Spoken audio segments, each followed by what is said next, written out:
আসসালামু আলাইকুম। কারো যদি পায়ের তালুতে ব্যথা থাকে অথবা পায়ের যে টাকনো গিরা আছে ওখানে ব্যথা থাকে, আপনারা সকাল বিকালে ব্যায়ামটি 20 বার করে করবেন। ব্যায়ামটি হলো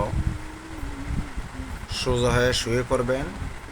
শুয়ে পড়ার পরে পাগুলাকে এইভাবে এইভাবে 20 বার, আবার উল্টা এইভাবে 20 বার।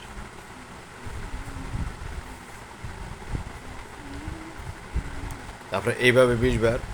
One one one two one one one three one one one four one one one five one one one six one one one seven one one one eight one one one nine one one one zero.